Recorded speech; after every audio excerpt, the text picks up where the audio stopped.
Bienvenidos a The Hit Rate Podcast en español. Hoy tenemos gran invitado, gran programa. El programa de hoy se trata de ingeniería de proyectos y tenemos a el ingeniero, el maestro y el doctor Federico Martínez. ¿Cómo estás, Federico? Hola, muy buenas tardes. ¿Qué tal, Carlos? ¿Cómo te va? Vamos a hablar de tu pasión, ingeniería de proyectos. Dominas el tema, va a estar padrísimo.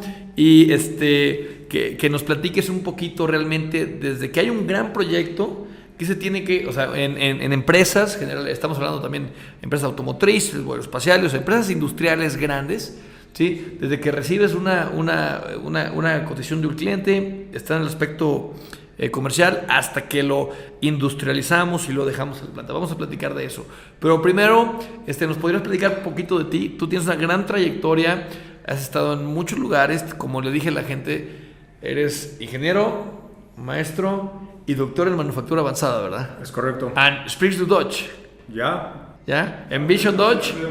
Ya, B2Bills con envío a Dutch sprechen. Pero aquí les ponemos subtítulos para los que nos entendieron. Entonces, platícanos un poquito de tu trayectoria, doctor Federico, de lo que haces, lo que te gusta hacer, dónde has estado, en qué te has movido, nada más para que la audiencia sepa el nivel de personaje que tenemos el día de hoy. Muy bien, Carlos, gracias por la presentación. Bueno, primeramente quiero introducirme. Como ya comentamos, mi nombre es Federico Martínez Guerrero. Yo soy originario de la Ciudad de México y bueno, mi formación se dio en la Universidad Autónoma Metropolitana, en la carrera de Ingeniería Mecánica, esto durante los años 90. Tengo actualmente poco más de 20 años de experiencia en la industria automotriz y bueno, finalmente en mi última empresa tuve la oportunidad de emigrar a San Luis Potosí y es aquí, a partir del 2010 al 2020, tuve la oportunidad de hacer posgrados, en este caso en el Instituto Tecnológico de México, con la maestría en Ingeniería Mecánica y posteriormente en el CIATEC, con auspicio de CONACYT, para estudiar el doctorado en manufactura avanzada.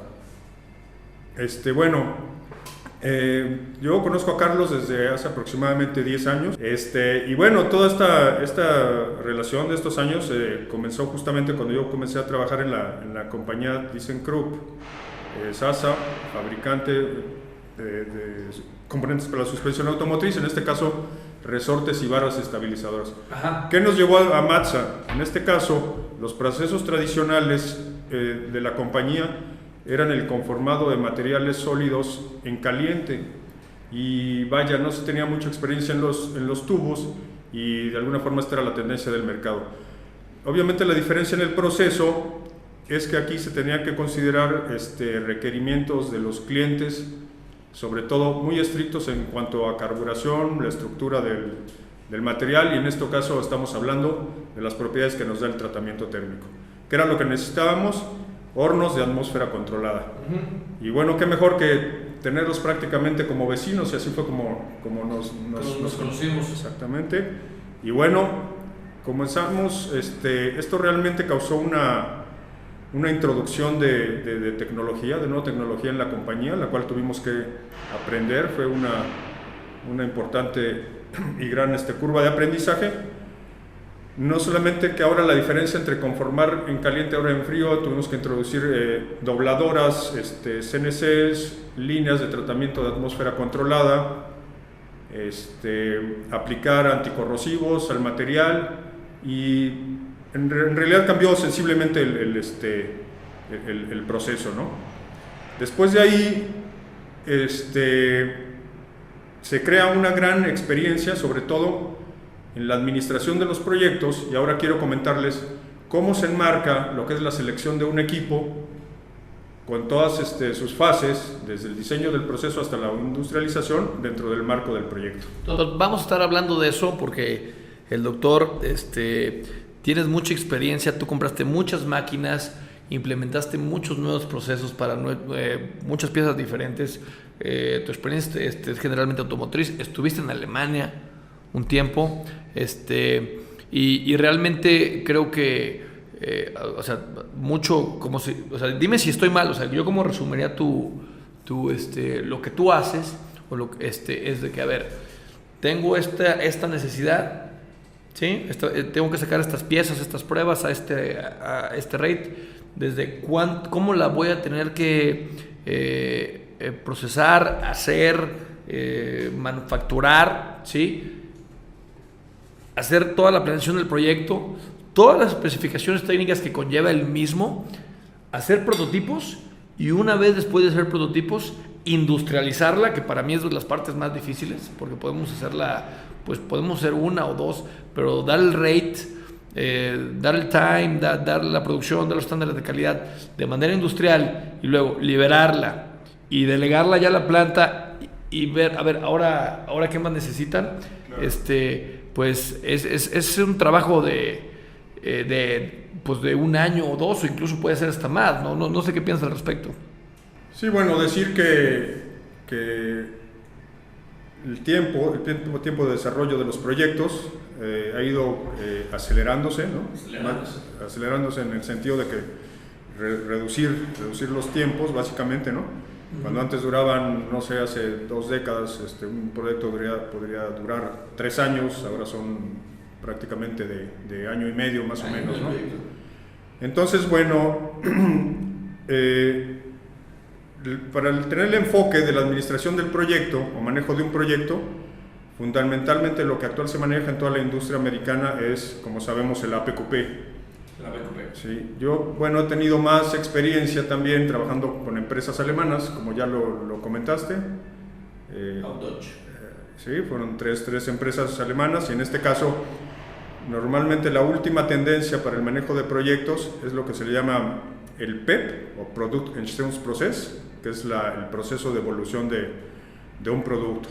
Entonces ahí básicamente contamos desde la primera fase, que es la adquisición del proyecto, que en este caso se refiere a la cotización del mismo.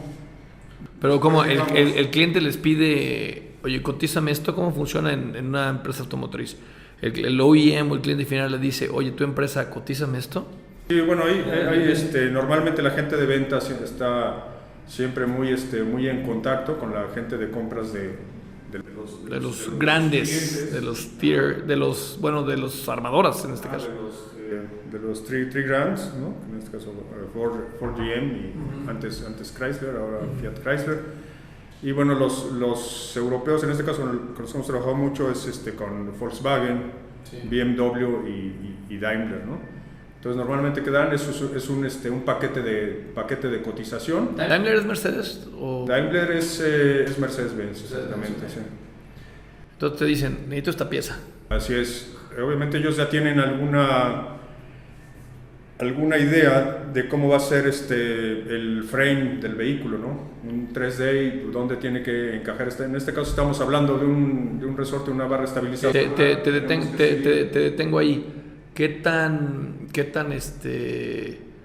o sea, ¿para qué plataforma? ¿Para esta plataforma entre 5 años, 6 años? O sea, porque te dicen, oye, cotízame esto para una plataforma que vamos a sacar en 3 años, ¿no? Sí, puedes estar trabajando entre 3 a 5, normalmente se van sustituyendo por lo regular la vida de un proyecto es de 5 años aproximadamente, ¿no? Okay.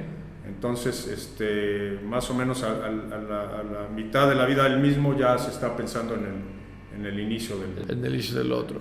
Entonces te dan una bandera, ¿sí?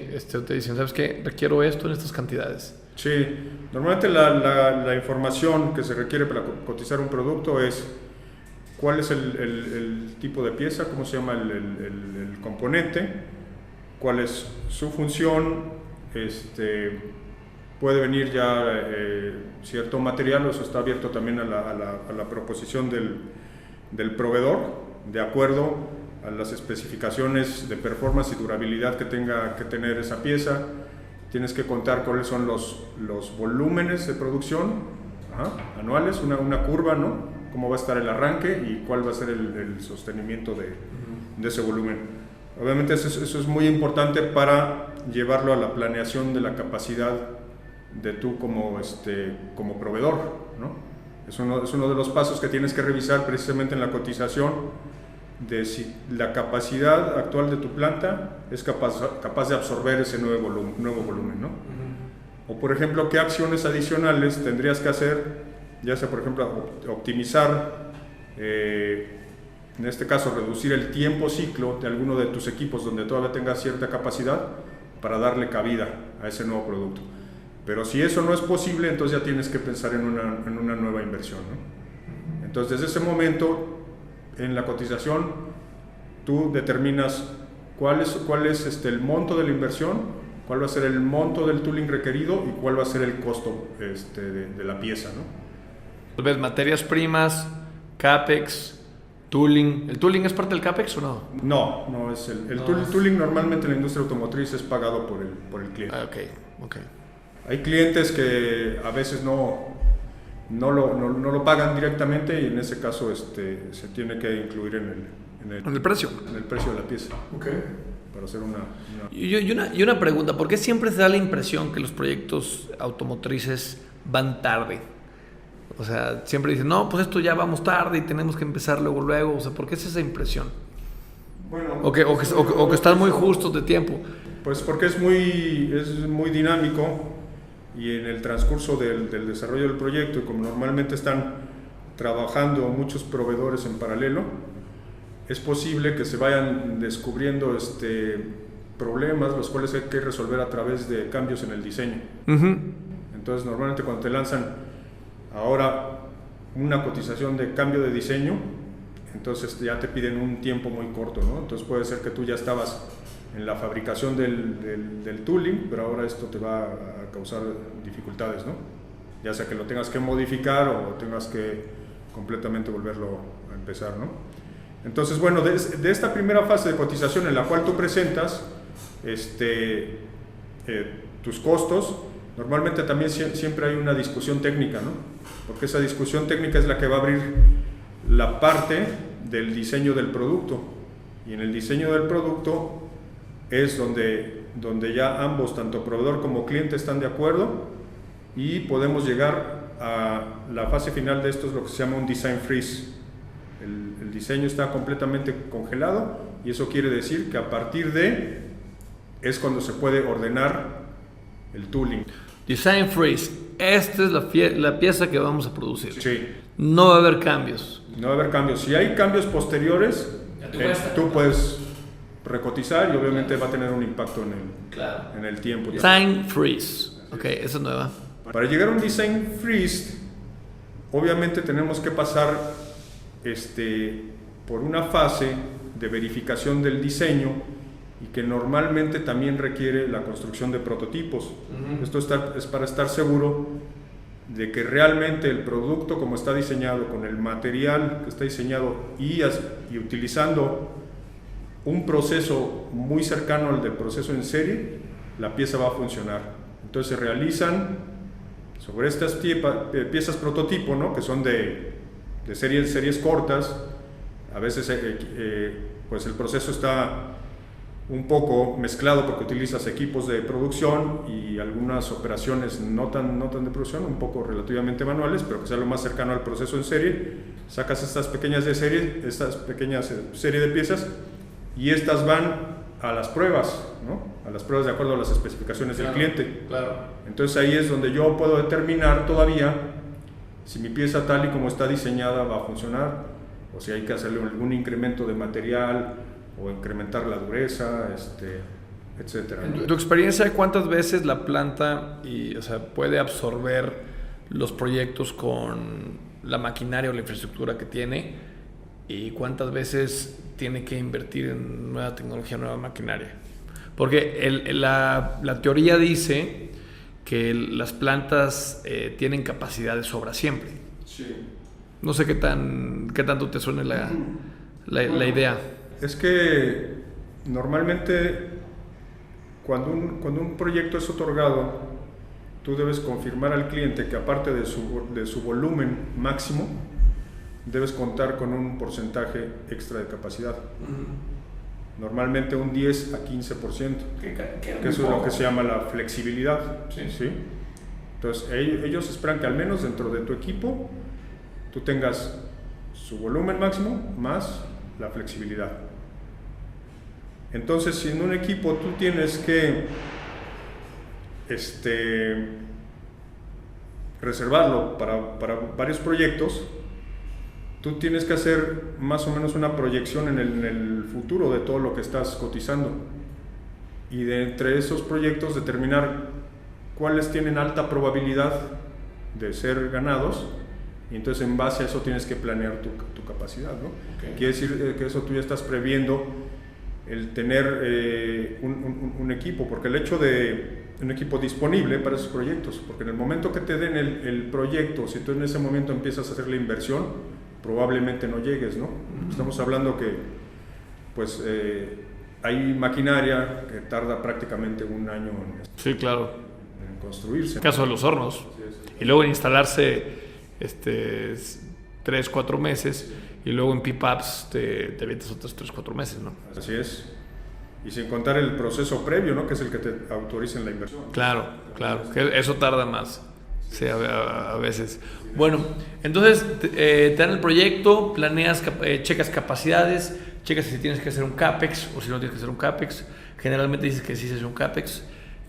Bueno, especificaciones técnicas se juntan con el lado técnico de la contraparte y empiezan y tienen círculos de discusión, se aclaran dudas. ¿Cómo? ¿Hay algún procedimiento para hacer eso? Aquí es más bien una interacción ya propiamente del proveedor, ¿no? En este caso, con el proveedor de los equipos, ¿no? Entonces... me refiero con el cliente.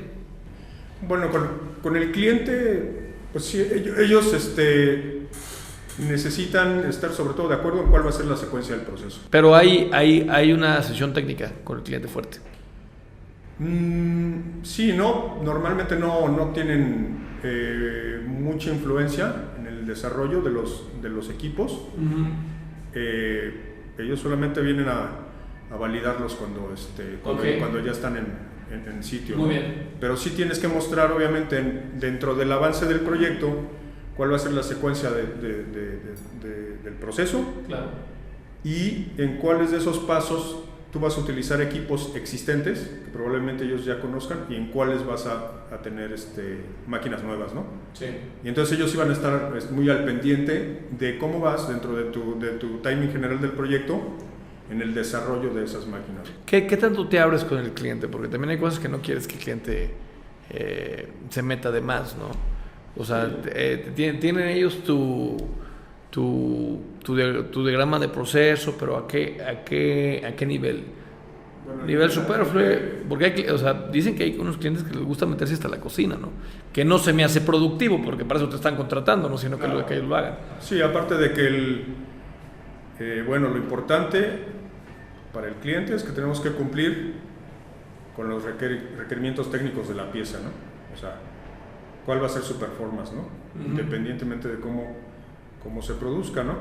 O sea, eso quiere decir que mientras demostremos que todas las características de calidad de la pieza cumplan con las especificaciones técnicas y los dibujos, estamos ok. Porque el hecho de compartir parámetros de proceso y, por ejemplo... Ya es tecnología ya es tecnología de la planta. Es ya know-how, ¿no? Know-how, sí, exacto. Y entonces esto sí... Pues normalmente sí nos podemos permitir el reservarnos esa información. Por ejemplo, tú puedes declarar que, y es válido, que no puedes compartir un plan de control, hojas de ajuste de parámetros y Process FMI. Eso es tuyo. Eso es tuyo. Okay. Lo pueden revisar ver contigo, pero no puedes compartirlo. Ah, sí. Okay. Y entonces, bueno, ¿cómo se genera una especificación técnica? Esta es una parte que le toca al ingeniero del proceso. Y el ingeniero del proceso es parte fundamental del equipo del proyecto. Que no hay que pegarle a la mesa porque luego se... Sí, entonces... Sí, entonces la especificación técnica, pues tú conocerás cuando tuvimos en aquellos proyectos, que pues son documentos relativamente extensos. Muy extensos. Y entonces ahí tienes que fijar cuál es el propósito de la máquina, ¿sí? Qué piezas van a trabajar, piezas de referencia ya con sus dibujos, con sus modelos, uh-huh. Cuál es el volumen de cada una de ellas, de cuánto peso estamos hablando, cuáles van a ser las características por ejemplo en este caso del proceso, si va a ser un carbonizado, un tratamiento térmico, uh-huh. Etcétera, de los diferentes procesos que que ustedes pueden manejar en las máquinas o líneas que construyen para sus clientes. Obviamente es parte importante declarar calcular el tiempo ciclo de la máquina que te va a permitir cumplir con el nuevo volumen, y asimismo escribir todas las características de calidad, cuál es lo que también los requerimientos o de facilities, ¿no? Y cuáles son los que tú tienes en tu planta, porque eso también puede llevarte a otra inversión. Si voy a instalar una nueva línea de tratamiento térmico, igual tendré que revisar si tengo la suficiente capacidad, ¿no?, de gas natural, ¿no?, para poder absorber esa nueva línea. Hay que considerar aspectos de seguridad, ergonómicos y normas específicas en este caso de la compañía misma. Yo como proveedor tengo que tener especificaciones eléctricas, de programación de PLC, interfaces y hidráulica, etcétera, ¿no? Todas esas partes, bueno, eso tiene que ser revisado en conjunto con mi proveedor de hornos, mi proveedor de línea de tratamiento térmico. Se firman y eso es parte integral de la orden de compra hacia un proveedor como Matson. Regresándonos a cuando se hace la evaluación de proyectos, el ingeniero de proyectos de una planta es el que hace el análisis de negocio, o eso ya lo hace ventas. Se conforma, la tendencia más actual es conformar un mini equipo. Y ese mini equipo solamente participa en la primera fase del PEP, que es la sistemática de proyectos actualmente más utilizada. Esa solamente consta de una persona de ventas y consta de un representante técnico, que él puede actuar para resolver los temas tanto de proceso como de producto, y interviene también la parte de compras. Debe haber alguien que sepa de compras y de logística, ¿no? Entonces ellos tres son los que tienen que trabajar en hacer la oferta hacia el cliente. Y el de ventas la presenta, el de ventas la preside. Él es Ok, pero trae lo técnico y trae los costos. Sí, tienen que estar por dentro. Okay. Y una vez que dice, ok, se presentó, se ganó, entonces eso se hace un handover al nuevo project team. Entonces ese es ya el equipo más extenso, ¿no?, que tiene el líder de proyecto, tiene el ingeniero de producto, el ingeniero de proceso, el de compras, el de logística y, bueno, el de calidad. Son las disciplinas que se tienen que llevar en un proyecto. Dentro de eso siempre hay un core team, ¿no?, que son los que son realmente los más indispensables y están participando prácticamente en todas las fases del proyecto. Porque después, conforme va avanzando, se van integrando algunas otras fases. Por ejemplo, el equipo de seguridad, ¿no? Por ejemplo, seguridad, recursos humanos, traer al personal, todos los que van a operar las máquinas y todo eso. Entonces esas son fases ya más posteriores, ¿no? Entonces, una vez que ya se dan especificaciones técnicas, se tiene la llamada con el proveedor. ¿Qué tantas veces se hacen prototipos antes de comprar una máquina? ¿Y qué tantas veces te dicen, no se puede hacer un prototipo, tienes que comprar la máquina para sacar un prototipo? Bueno, todo depende pues del tamaño de la compañía, ¿no? Normalmente, si ya dispones de una máquina relativamente costosa, una línea de tratamientos térmicos, pues debes de buscar un espacio para capacidad dentro de esta máquina, ¿no? O sea, trabajar un domingo durante la noche, pero sí, te tienen que abrir normalmente vas a solicitar el espacio para producirlo ahí. Si esto no fuera posible, dentro de tus compañías hermanas que tengan una máquina similar, podrías fabricarlo ahí, ¿no? En el entendido de que estás diciendo al cliente de que la máquina... Este es el proceso que quiero. Exactamente. Y que va a ser igual la que vas a tener. Okay. ¿Sí? Esto sí es permitido para prototipos, pero ya no sería permitido en una validación de la producción en serie. Una vez me comentaron que los prototipos se los cobran caros a las automotrices. Sí, son caros, cuestan, yo diría, por lo menos ¿Cuántas veces el precio? 10 veces. 10 veces el precio. Sí, 1000%. Pero, ¿por qué? ¿Y por qué? Wow, eso sí es negocio, dedicarnos a los prototipos. Pues sí, porque tienes que hacer herramientas prototipo. Ajá. No cuentas en ese momento con herramientas de serie para poder fabricar esa pieza. Los mismos componentes que van ensamblados a ella tienen que ser fabricados también por medios de prototipo. O sea, quiere decir que si yo voy a ensamblar una pieza, ¿no?, de hule natural, ¿no?, un bushing, ¿no?, cuyo molde no existe, pues también tienen que fabricar un molde prototipo, ¿no? Uh-huh. Entonces el proveedor mismo del componente a mí me va a cobrar una pieza cara, y aparte tengo que pagarle el molde prototipo, ¿no?, que será de pocas inyecciones y con muy relativamente poco tiempo de vida, ¿no? O sea, no pueden soportar volúmenes de prelanzamiento o ya volúmenes de serie, ¿no? Entonces tienes que integrar todos esos costos y en ocasiones tienes que recurrir también a outsourcing. Sí, y es chistoso que lo digas porque muchas de cuando estás haciendo prototipos, te lo digo de nuestra parte, sobre todo de CRIO, de la empresa de tratamientos térmicos, dicen, oye, te voy a traer, estamos escuchando un chorro de chamba, dame estos prototipos. Y tú, sí, vale tanto.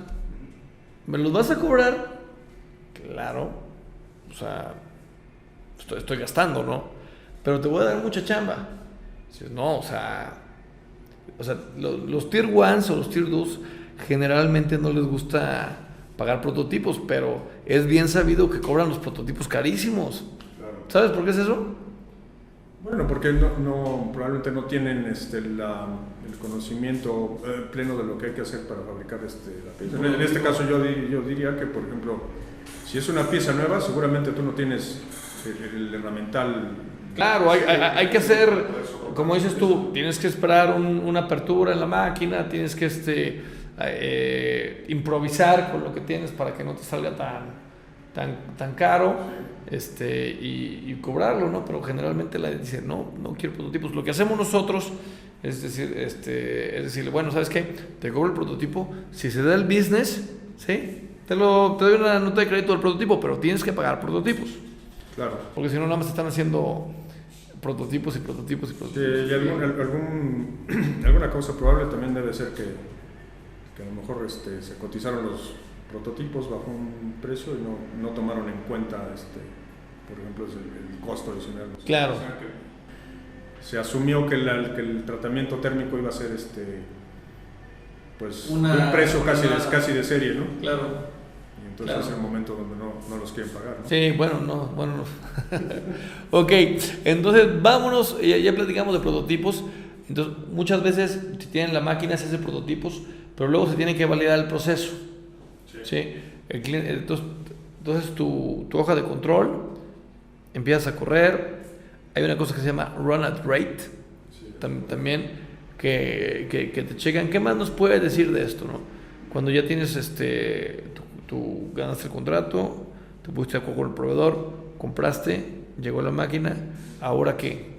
Tienes que implementar una tecnología nueva a una planta existente. Sí, decir nada más que dentro de ese proceso también, de que la compra de la máquina pues no es solamente una simple compra de la máquina, ¿no?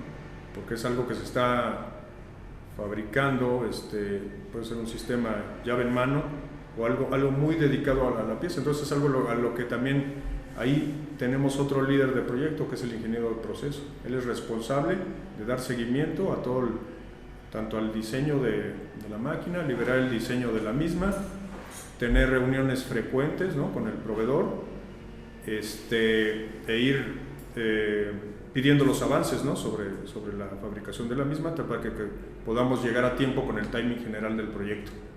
Dentro de eso también se tiene que hacer la planeación de las instalaciones, el transporte, antes de todo eso, obviamente, siempre y cuando sea posible, hacer una preliberación, ¿no?, en las instalaciones del proveedor antes de poder autorizar para el movimiento, ya sea de un herramental o de una máquina o una línea, ¿no?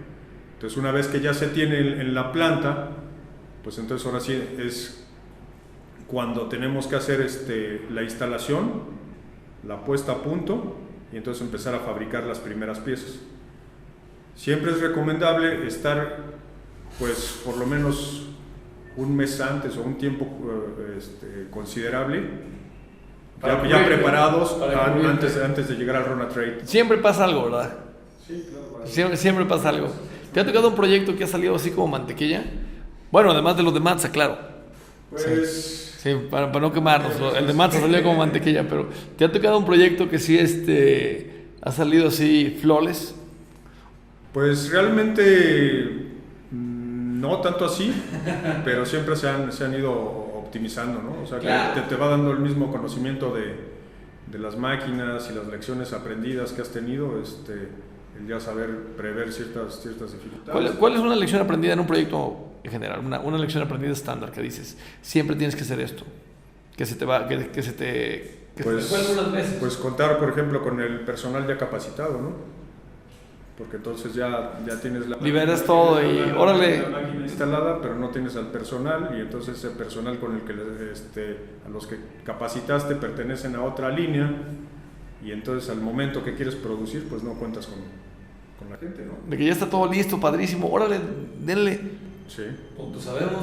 Y entonces ya gente nueva y todo esto, ¿no? Entonces eso, pues sí, es algo que siempre pasa, ¿no? Porque bueno, es un recurso humano que también no puedes estar pagando cuando está inactivo, ¿no? Entonces, aquí después de prototipos está el aspecto de industrialización, sí. Porque prototipos son 5 piezas, 10 piezas, no sé, pero industrializarlo también lleva sus retos, ¿no? Sí, ya, definitivamente la fase última de la industrialización es, como dije, cuando ya tienes todos los equipos instalados, ya están conectados, ya puedes producir piezas que cumplan con la especificación. También eso es muy importante, considerar el tiempo de si tú no cuentas con los laboratorios, entonces tienes que considerar dentro de tu planeación que las vas a tener que mandar a Estados Unidos o Alemania, y eso va a llevar tanto el transporte más el tiempo de duración de la prueba, etcétera, ¿no? Porque antes de poder hacer pues sí, un Rona Trade, ya al menos te tuviste que hacer primeras piezas y también hacer pruebas con ellas, ¿no? Obviamente las pruebas finales van a ser tomadas de la producción del Rona Trade que hagas con el cliente, y un Rona Trade normalmente consiste en 300 una serie de fabricar 300 piezas, o el famoso 2 días de producción que se tiene con Volkswagen. Eso no lo he escuchado. Te dicen 2 días de producción así. Zweitagenfertigung. ¿Sí? ¿Así se llama? 2 días de producción continua, ¿sí? Y entonces, y esto abarca, pues obviamente toda la secuencia del proceso, ¿no? Desde la materia prima hasta el producto terminado. Entonces, eso quiere decir que si el tránsito el tiempo de fabricación de tu pieza dentro de tu planta es de 2 días, ¿no? Pues vas a tener ahí al cliente por lo menos una semana, ¿no? Una semana. Sí, y en todo esto, pues siempre va a estar viendo proceso por proceso, va a estar checando que las piezas salgan con calidad, que no haya fallas en la máquina, que el personal sabe operarla correctamente, si se están siguiendo los procedimientos de calidad. Sí, porque una cosa es sacar una pieza con calidad y una cosa es sacar muchísimas piezas en un periodo de tiempo determinado con la calidad. Sí, ahí lo más usual para demostrar que la calidad es consistente es el famoso estudio de habilidad, ¿no? A ver, ese no lo conozco, me interesó. Pues es cuando estás corriendo al rate de producción, y entonces pues tienes que sacar un mínimo de 30 piezas, ¿no? O más, según sea el requerimiento específico del cliente, y entonces se va a evaluar lo que son las características críticas o relevantes de manera estadística en esas 30 piezas. Entonces de ahí tienes que llegar al índice de habilidad, ¿no? No me quedó muy claro. A ver, sí, perdón. Es aplicar Oye, y qué gacho porque soy el SPC. Ok, qué gacho porque soy industrial, debería saberlo. Pero a ver, va de nuevo. Sí, por ejemplo, digamos que tú tienes 100 piezas que tienes que librar, sí. 100 piezas la hora. 100 piezas la hora. con Sí. tales estándares de calidad, Volkswagen te dice, necesito 2 días de 100 piezas por hora. Es lo que me estás diciendo. 2 días produciendo a un rate de 100 piezas por hora. y que salgan bien. Sí. ¿Cómo vas a checar que salieron bien? O a comprobarlo haciendo un estudio estadístico de las mismas. Si en una muestra de 30 piezas continuas o 100 piezas continuas y existen 2 dimensiones importantes, tendrás que llevarlas a metrología. Es lo que llaman el CPK. CPK. Tenemos yo lo conocí como CPK. CPK y el PPK, ¿no? Ok. El PPK debes cumplir con un valor mayor o igual a 1.67. Sí. Eso es para máquinas y herramientales nuevos, ¿no? Ya cuando están en la producción continua, pueden permitir el que sea 1.33. Oye, y de las cosas de colmillo que tienes mucho, como dices, oye, una lección aprendida es que pues tienes el proceso, liberas la máquina y no tienes personal. Pero al momento de industrializar una pieza, ¿cuál es la falla más recurrente? Bueno, en el caso de... del proyecto en general, Pues no tanto la más recurrente, pero digamos que la más grave sería el darte cuenta que tus piezas no cumplen con las especificaciones, ¿no? Por ejemplo, si estás realizando una prueba de fatiga, ¿no? Y las piezas están rompiendo a un ciclaje menor al requerido, y entonces ahí tienes que empezar un análisis de problemas, ¿no? Pero entonces ya tienes otra vez encima al cliente, ¿no? Sí, no, eso ya es como que el peor de los casos. Sí, y entonces el cliente normalmente pues está informado sobre estos resultados, ¿no? Entonces ahí viene una presión muy enorme, y entonces tienes que trabajar contra reloj y entrar directamente al análisis del material, ver si se está adelgazando en algún punto. ¿Y sigue siendo, hasta ahí el ingeniero de proyectos, sigue siendo el responsable de todo eso? Sigue siendo el responsable, pero trabaja con su equipo, ¿no? Porque ahí ya está metido el ingeniero de proceso, el de calidad y la producción. Y todos deben participar en esa resolución de problemas, ¿no? Okay.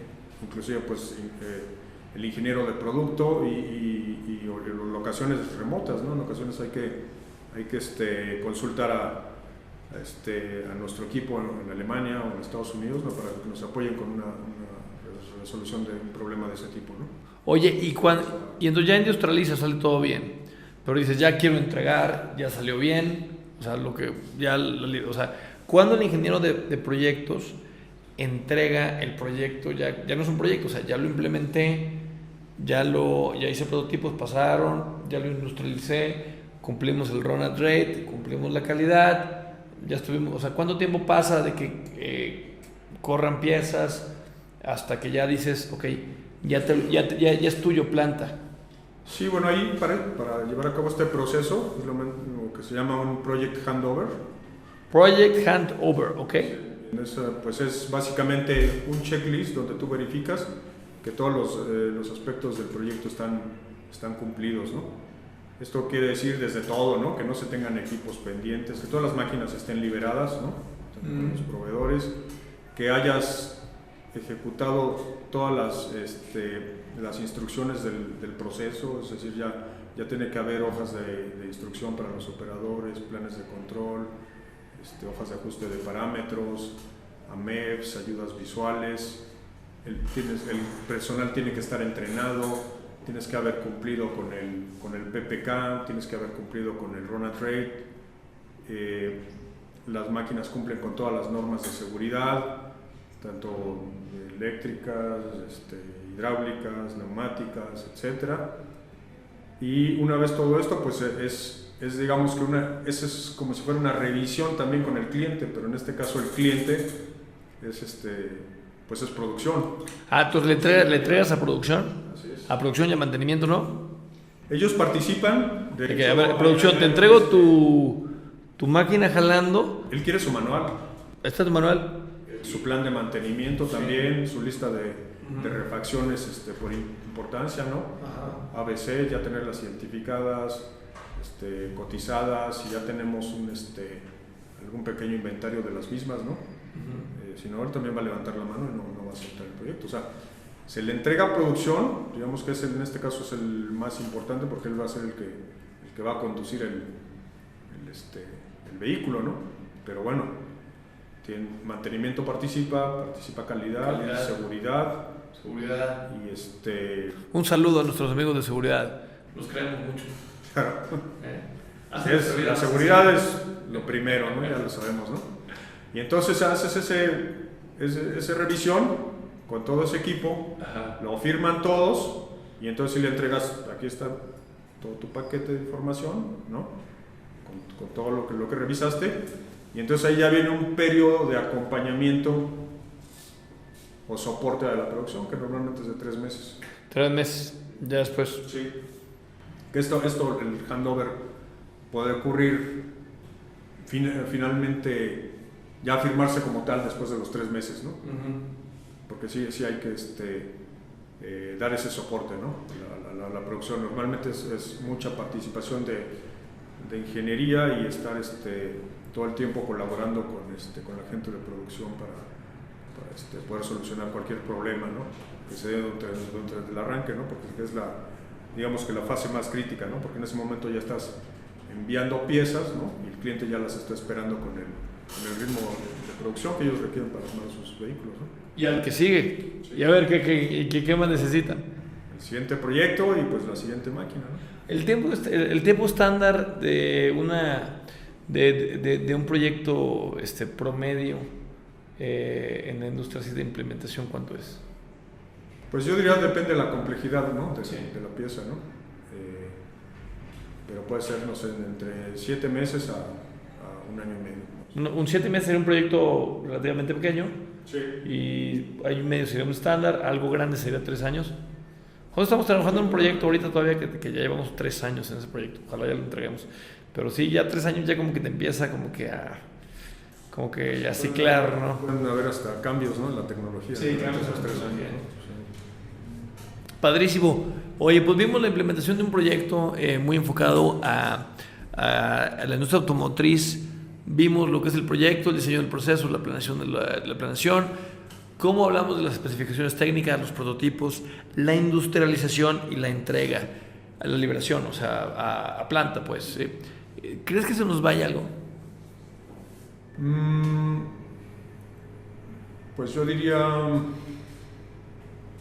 No, realmente estamos enumerando todas las fases principales. Sí. Lo único que hay que decir es que bueno, dentro de esas fases, pues hay actores, ¿no? Que son los miembros del equipo, que deben conocer cuáles son sus actividades específicas y cómo se van ligando, ¿no?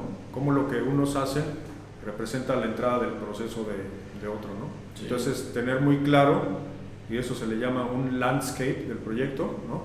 Donde tenemos definidas cuáles son todas las fases del proyecto, cuáles son todos los miembros del equipo y en qué punto del proyecto deben hacer, ¿no? Sí, hace difícil también coordinar a la gente, ¿no? Porque muchas veces el de producción dice, oye, pues que se preocupe el de producción del futuro, ¿no? Ahorita yo tengo que sacar mi chamba de hoy, ¿no? Claro. Y decir, oye, pues vamos a planear una chamba que viene para 2, 3 años, como que muchas veces puede que batalles con la... o sea, jalando a la gente a que trabaje para... Claro, es mucho poder de convencimiento, ¿no? Pero sí, depende también ellos qué percepción tienen de las áreas de soporte, ¿no? Si ellos saben que los has abandonado antes, pues... Sí, se paga en el acompañamiento del proyecto, tienes razón. Padrísimo. Oye, ha estado padrísimo hablar de planeación de proyectos, ejecución de proyectos de manera industrial. Me queda claro que eres un apasionado del tema, te encanta, te gusta, y yo creo que de lo más padre de este tema es que estás aprendiendo constantemente cosas nuevas, ¿no? Porque te dicen, oye, entonces tienes que investigar nuevas tecnologías, máquinas, proveedores, preguntar, o sea, entonces como que nunca dejas de aprender en este tipo de puestos, ¿no? Claro. Sí, es muy importante en ya dijimos, a veces no se trata solamente de comprar una máquina que existe en el mercado, porque si estamos hablando de un nuevo proceso, es prácticamente investigar esa tecnología, ¿no? Comprobar que es factible y entonces construir una máquina para que pueda producir de manera industrial. Una línea, estelar, una línea. Una línea. Y bueno, yo particularmente, pues, sí, me apasiona la investigación y entonces por ahí hago mucho de tema de investigación y desarrollo. Me ha ayudado pues los posgrados que he obtenido, el viajar a otros países, ¿no? Sobre todo a Alemania, ver otras cosas. Sí. Salir de la ceguera de taller, dicen por ahí. Y conocer muchos procesos. O sea, no siempre hemos estado en la industria metalmecánica, ¿no? Eso es a lo mejor desde 15 años hacia acá, ¿no? Pero antes haber visto otros procesos, ¿no? Haber visto pues inyección de plásticos, ensamble fino, todo. El visitar muchas empresas y proveedores también te da mucha visión. Sí. Padrísimo. Entonces creo que me adelantaste la pregunta de cierre del podcast. Es ¿qué consejo le darías a un joven ingeniero que va entrando a una empresa, un ingeniero industrial, un ingeniero en manufactura avanzada, no sé si hay ingenieros en manufactura avanzada, son doctores, pero una persona que quiere entrar y le gusta esto, un ingeniero de proyectos, un team leader, como lo ponen, a implementar una línea, a traerse una línea, a empezar una planta, sí. ¿Cuál sería un consejo que tú le darías a esa persona que tú aprendiste con tu experiencia? Bueno, sobre todo contar con bases sólidas de ingeniería, o sea, es muy importante, pero también estar muy abierto a agarrar la experiencia de la gente que ya tiene trabajando muchos años en estos procesos. Entonces, tiene que ser muy abierto a preguntar, ¿no? Cómo se hacen las cosas, claro. Para qué sirven, el por qué, y vaya, no solamente creer que ya todos se lo dieron en la escuela, ¿no? O sea, es importante unir esas dos partes, ¿no? Siempre la teoría y la práctica, ¿no? Sí. Y bueno, creo que ya se hace una labor muy importante, ¿no? Anteriormente, cuando yo estudié, no era tan fácil el ingresar como practicante, ¿no? A una empresa, pero creo que ahorita hay convenios muy importantes, ¿no? entre escuela e industria, y entonces se les brinda esa oportunidad a los jóvenes ingenieros, ¿no? De que ya vayan tomando experiencia mientras en paralelo van terminando su carrera, ¿no? De tal manera que ya sean totalmente capaces de desempeñar un puesto con el perfil como lo está requiriendo la industria actualmente, ¿no? Que es, como sabemos, muy dinámica, muy exigente, y bueno, pues San Luis Potosí sabemos que es uno de los polos más importantes, ¿no? Aquí en México para este tipo de industria. Padrísimo, doctor. Pues yo te quiero dar las gracias, se ve que te apasiona esto, que sabes ampliamente del tema, y ojalá no sea la última vez que lo digamos en el podcast. Doctor Federico Martín, ingeniero, maestro y doctor en manufactura avanzada. El doctor Federico Martínez nos compartió aquí cómo es la ingeniería de proyectos, la implementación de proyectos en plantas industriales. Les recuerdo que estamos subiendo podcast todas las semanas con Power Play de la industria, Hit Podcast en español, temas de los expertos hacia ustedes. Sí, estamos en LinkedIn, YouTube, Spotify para los que no quieren ver el video, mientras se echan su workout de la mañana. Suscríbanse, denle like y nos vemos la siguiente semana en The Hit Podcast.